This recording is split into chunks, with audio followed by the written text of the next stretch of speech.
President Enslow with us. He will give you a bit of background on an update for today. I am Nadine McCormick, Public Information Officer for Annapolis Ramo.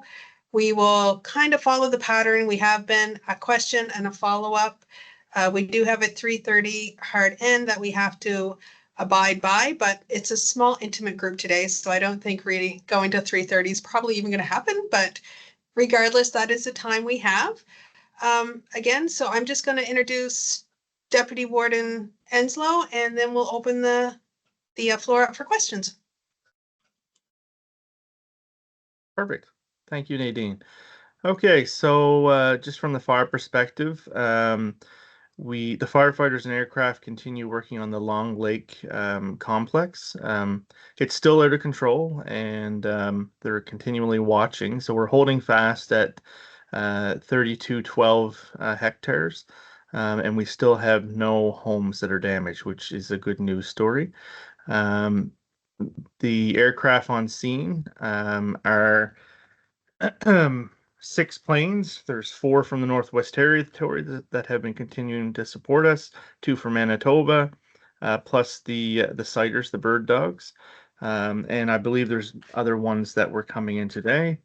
There's 20 more firefighters arriving from Ontario today, but the ones that are on the ground still are 52 DNR, 42 Ontario, 5 PEI, and 45 local firefighters. As the winds pick up for Hurricane Erin, some resources may be needed to stand down. Of course, their main focus is the safety of the firefighters, the pilots, and support staff at this point. We're hoping to have a better update later on this evening. At this point, we also have, sorry, I was double reading. So that is their main priority is this hurricane that is now upon us. So what they're forecasting is that they're going to continue to fight and prepare for that. But if the wind does pick up and things get a bit out of control, they will be pulling the ground crews to ensure their safety. But they're monitoring it as time goes on from the ground and from the air. In regards to non-fire related, we at the municipality are still continuing to work with all the evacuees to the best of our ability. Red Cross is still available as a resource at the NSCC, and if there's accommodations or support that's needed during the weekend with the hurricane, it's best that they can reach out to the Red Cross by phone, which would be the easiest way, at 1-800-222-9597. And we still encourage, if you haven't registered yet, please register, especially with this hurricane coming. It would be nice to ensure we know where people are and if anyone needs any support. Hurricane Erin is currently moving northwest, well off of the Atlantic coast, so we're still continuing that. I noticed that we're starting to see some wind pick up today, and they're expecting it to continue to pick up. But from my understanding, it looks like it's not going to be super windy, but we all know that hurricanes are just as unpredictable as forest fires. As of right now, there is still no re-entry to the site. It is only for essential services only, and for the people that are supporting the fire efforts.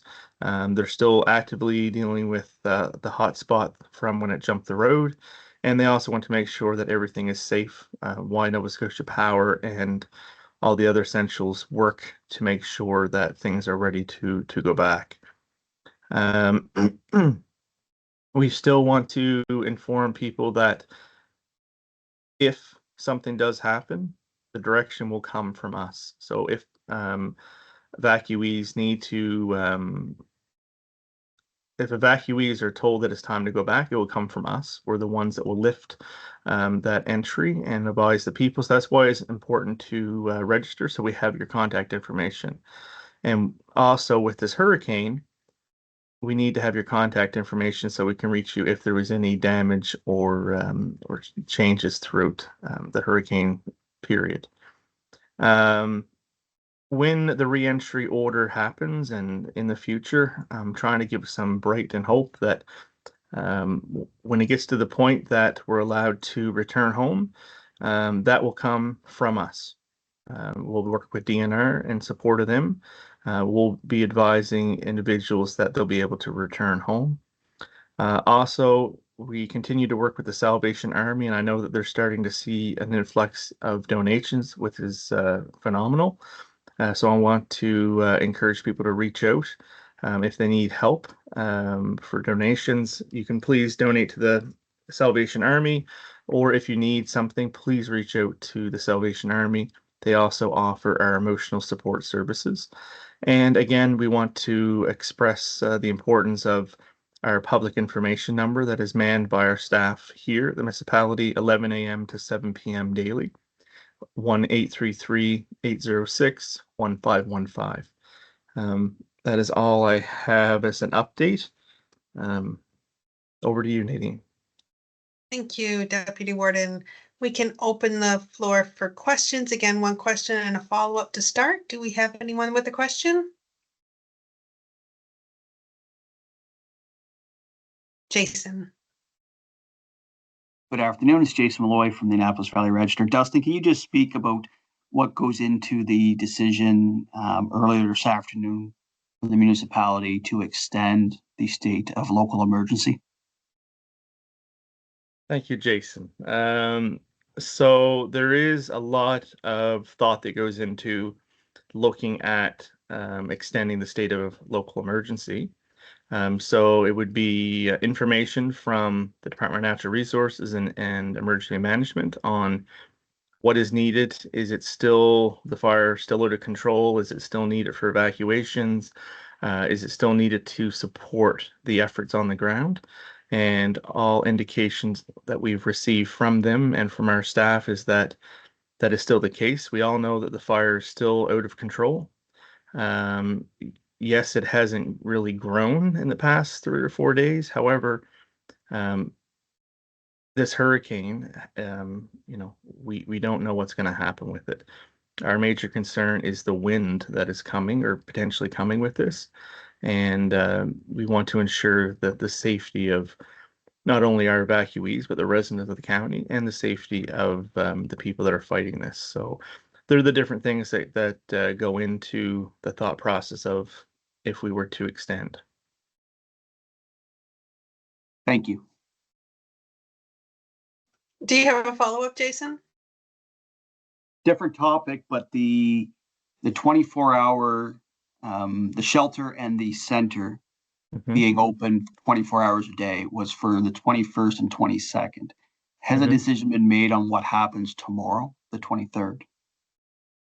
So as of right now, we're still reviewing information from the Red Cross, and hopefully we'll have some information out shortly. All I can say is that the Red Cross, no matter what the timings are, will continue to support us and the evacuees.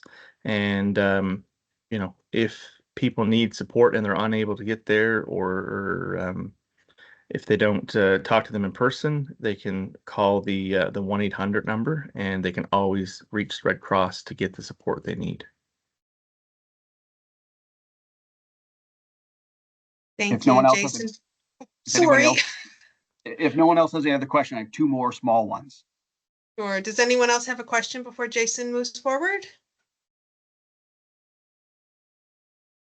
I think you have the floor, Jason. Go ahead. Do we have any updated numbers on how many people have registered today, as of today? I sure do. We wrote it just for you. So as of right now, it sits that we have 86 households and 156 residents. And to be honest, off the top of my head, I can't remember what yesterday was. I think it was a increase from yesterday. 83 and 154, I believe. So we're up a We're few. perfect. We're up a few, and I know that it increased slightly because I spoke to some people yesterday that informed me that they did reach out and register. There was some confusion on how they do it, but we were able to work with them, and they're now registered to get the help that they need. And my last question is just with regards to the volunteers that run the West Dalhousie Community Hall. Mhm. You've been out there, you've seen some of the work that's going on. What would you tell them? What would you like to say to them publicly about the work that they're doing to support the efforts in West Dalhousie? Well, the words cannot describe the thanks that myself and the municipality feel for what they're doing. So the fact that they are the community hall that is right in the middle of this forest fire, and they even continue to have volunteers that were evacuated. So the amount of effort that is going into this, there's not a word that can be described of the thanks. And that's just not from us. So I know when I was out to the site yesterday, and then I'll go to the site later on today, that the amount of support they're getting and the thanks they're getting from everyone that is out there is just phenomenal. And no one, including DNR and the conversation I have with them, can say the same thing where there's no words. Like they even commented that they really haven't been to a place at any of their emergencies yesterday that they've seen this level of support at their command center. Like if there's something that can be done, they do it. I got asked a question today about what are the hours of the West Dalhousie Community Center and the volunteers, and I said, well, there is none. So as there's a need, there's someone there. So last night, I was out to the site from, I don't know, we'll say 5:30 to, well, must have been after 8. And they were still serving meals to people that were coming out of the front lines. So the people that were coming out were clearly out the front line. They were covered in soot, and it, it it's just amazing to see. And but as soon as I get into that community hall, the smile comes on their face, and they just completely turn into this person. You would never know that just a few moments ago they were fighting an active fire because of what they're doing out there. The hot meals, and they're asking people, how are you doing? How are you making out? We're appreciative of what you're doing. So it's just not the food that they're supplying. They're supplying the morale to the individuals that are out there. And, a lot of the firefighters are also saying that this is probably the only forest fire they worked on that they're probably going to walk away weighing heavier than when they arrived. So I know it's a long answer, but it's there's no word to describe the thanks that they're working as well as all the other people that are working behind the scenes, because there's people that aren't working on the scene Right. in West Dalhousie that are supporting the West Dalhousie group, whether it's running to get groceries or what have you. I would just say that my comment is throughout the whole site that any volunteer that is working to support is just there's no bigger word than thank you. And I guess, is there a comment that you would be willing to make on what the business community and groups have done to support them? Because they've had different things that have been needed from businesses, and businesses have made sure that they got them really quickly so that that center could continue to operate as needed. Oh, it's just amazing. So I can give one example because it seems to be I'm the guy that gives all these different examples. But so yesterday, the fridges that were in West Dalhousie Hall actually quit. They both stopped working. And the volunteer group called a local business to say we want to purchase fridges and so on, and they were expecting a runaround of, oh well, we don't have any in stock. And but what they told them was that they have two big ones that are in stock, and they will be up there within the next hour. And the manager of that area actually delivered it and installed it and took away the broken one. But that's the stories I continue to hear, is the amount of support that they're getting from everybody, whether they're a volunteer or they're a local business owner. You know, people are stepping up time and time again. You know, we have different municipalities, and now not only do we have the municipality of Barrington, municipality of Shelburne, we're now being contacted by other neighboring municipalities now that are saying, okay, you know, we really want to support. How can we, and can you direct us in the right ways? So it continues. We haven't seen it dying out. You know, we just want to express our sincere gratitude for what everyone is doing. Thank you. Thank you, Deputy Warden. Thank you, Jason. Sheldon, you have a question? Yes, please. Could you just talk about the extension of the localized state of emergency and the discussion? And again, reiterating that it doesn't mean people won't be allowed in when we get that good rain on Monday night. I don't know what forecast. Oh, I'll take any rain. I haven't read yet the rain on Monday, so I guess I'll speak to the process and what's been done so far.